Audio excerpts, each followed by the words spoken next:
자녀, 아들과 딸 입시 비리 의혹을 받는 나경원 자유한국당 원내대표에 대해서 검찰이 이제서야 수사에 착수했다고 합니다. 날짜가 기분이 나빠요. 누구는 고발 이틀 만에 전격적으로 수사에 착수하더니 나경원 원내대표에 대해서는 고발 54일 만에 마지못해 수사에 착수했습니다. 수사 담당도 마음에 안 듭니다. 특수부가 사건을 맡지 않고 형사 1부가 맡았습니다. 첫걸음이 찜찜합니다. 50군데 압수수색으로 시작하지 않고 고발인 안진걸 민생경제연구소 소장을 부르는 것으로 시작했습니다. 나 원내대표의 아들에 대해서 알아보겠습니다. 2014년 나 원내대표 아들이 미국 고교 재학 중 서울대 의대 윤모 교수의 연구실에서 인턴으로 일한 뒤 이듬해 8월 미국의 한 학술대회에서 발표된 의공학 포스터 연구에 유일한 고등학생 제1저자로 이름을 올렸고 이를 이용하여 예일대에 진학했다는 의혹이 그것입니다. 어머니인 나 원내대표의 특혜를 받아 서울대 연구실을 이용한 게 아니냐는 지적도 있습니다. 윤석열 검찰총장이 늘 강조해온 법과 원칙에 따라 수사가 진행되기를 기대해 봅니다. 이제 나 원내대표의 따님 입시 비리를 살펴보겠습니다. 한편 나 원내대표의 자녀 입시 비리에서 정수는 따님 문제입니다. 아들의 경우보다 오래되고 화끈합니다. 정치 입문 동기, 아이가 장애인이다. 일반 학교에 입학시키려고 했는데 학교 관계자가 장애인을 교육을 시킨다고 일반인이 되는 줄 아냐고 하더라. 우리 아이에 대한 모욕이라는 생각이 들더라. 그때 생각이 들더라. 이런 것을 바꾸려면 사회가 바뀌어야 한다는 생각이 들었다. 아주 중요한 생각이지요. 이런 것을 바꾸려면 사회가 바뀌어야 한다. 과연 어떻게 바뀐 사회를 기대했던 걸까요? 그리고 어떻게 사회를 바꾸었을까요? 한번 살펴보겠습니다. 2018년 3월 나 원내대표는 TVN의 인생 술집이라는 프로그램에 출연해서 자신의 정치 입문 동기를 위와 같이 밝혔었습니다. 기실 나 원내대표가 이른바 딸 때문에 정치를 시작했다고 밝힌 것은 이때가 처음은 아닙니다. 총선 유세 현장에서 간간히 들을 수 있었던 발언이죠. 2014년 7월 30일 재보궐선거에서는 아예 자신의 딸을 유세 현장에 내세우기도 했습니다. 정치를 하게 된 가장 큰 이유 중 하나가 딸이라는 말은 나 원내대표가 입버릇처럼 해온 말입니다. 참 슬프지만 참 아름다운 이야기로 들립니다.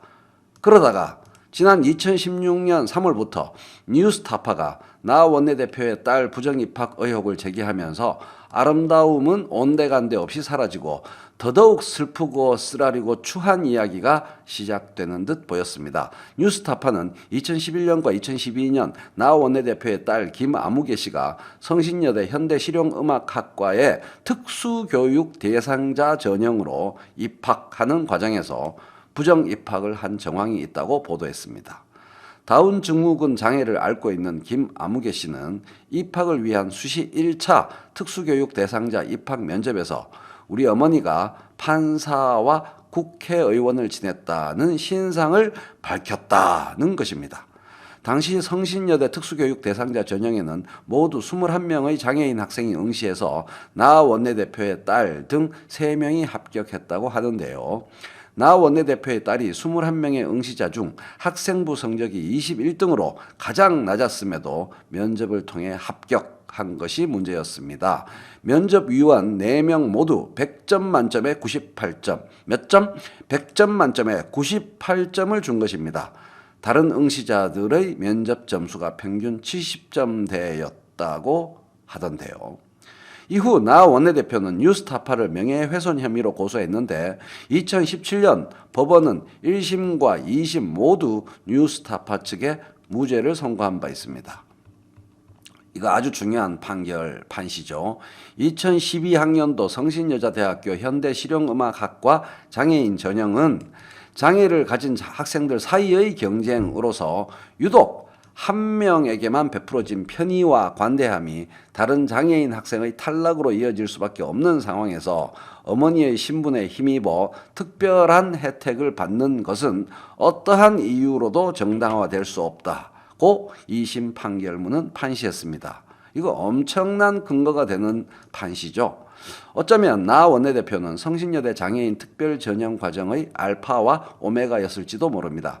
상기 전형이 급박하게 도입됐다는 점, 나 원내대표의 딸 김아무개 씨가 입학한 2012학년도 이후에는 장애인 특별 전형으로 실용음악학과 학생을 선별하지 않았던 점을 재판부가 판결을 통해 분명하게 인정했기 때문입니다.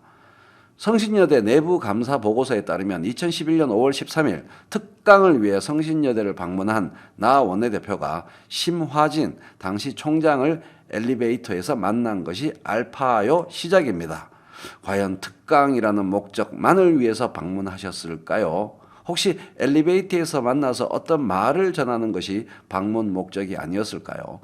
여기서 나 원내대표는 성신여대와 같은 큰 대학에 장애인 전형과 같은 입시가 없는가 물었고, 장애인 전형을 설치하시오라고 말한 것과 같죠.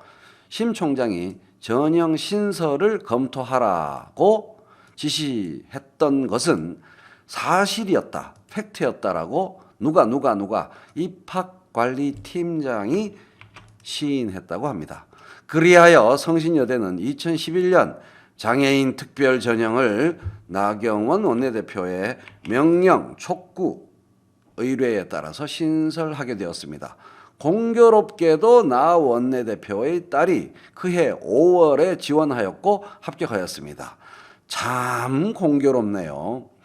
뉴스타파의 보도가 시작된 2016년 3월 이전, 즉 2013년에서 2015년까지 장애인 특별 전형이 존재했고 지원자들도 있었으나 장애인 특별 전형 지원자들 중 현대 실용음악학과에 합격한 학생은 없었습니다.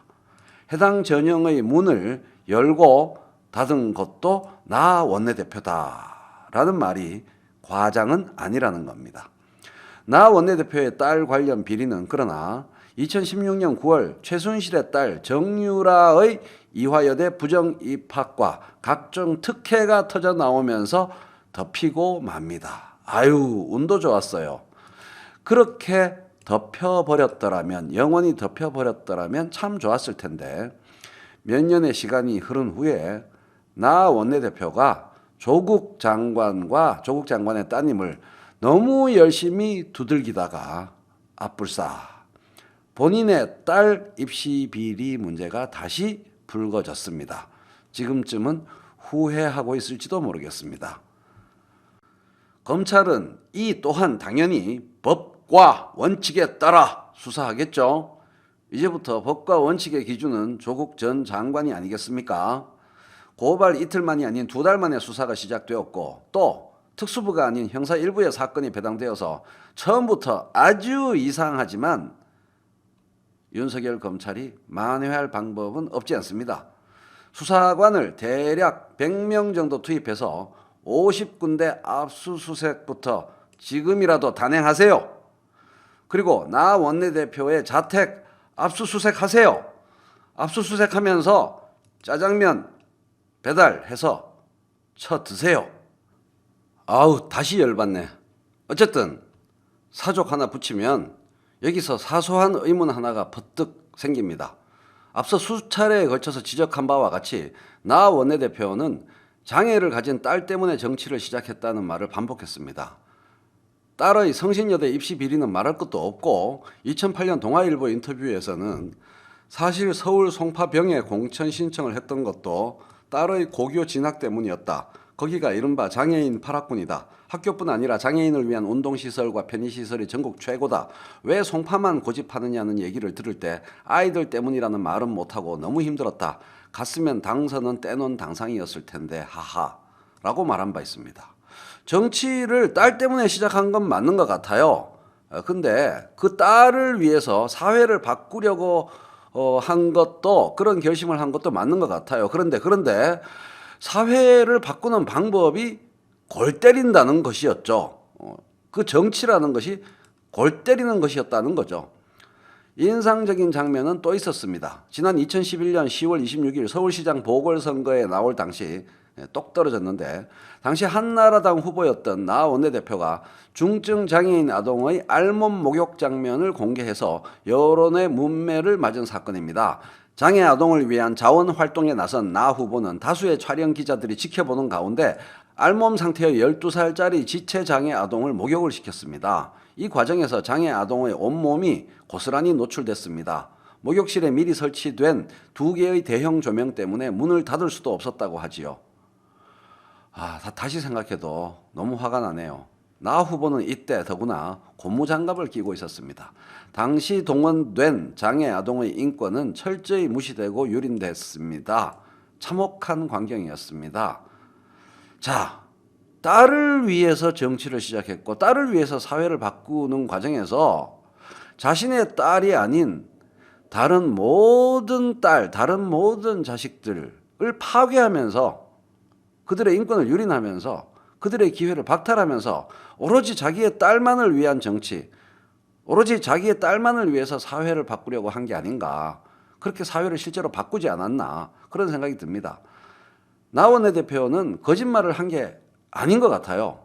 분명히 장애를 가진 딸 때문에 사회를 바꿔야 하겠다 이런 생각을 갖고 정치를 시작했다 이렇게 말했습니다. 대한민국에 267만 장애인이 아니고 장애를 가진 나의 딸을 위해서 내 딸을 위해서 정치를 시작했기 때문에 내 딸을 위해서 남의 딸과 아들은 입시에서 탈락해야 했고 내 딸을 위해서 남의 딸이 그렇게 밝은 조명 아래 온몸이 노출당하는 인권 유린을 당해야 했던 것 아닐까요? 그 말이 생각납니다. 탄핵된 그분이 하셨던 말, 내 꿈이 이루어지는 나라. 혹시 나경원 원내대표도 그런 생각을 갖고 있었던 게 아닐까요? 내 꿈이 이루어지는 나라. 내 딸의 꿈이 이루어지는 나라. 대한민국이라는 이 나라는 이제 헛된 꿈을 산산조각 내는 나라로 바뀌고 있습니다. 꿈 깨세요. 아니, 우리가 꿈 깨드릴게요.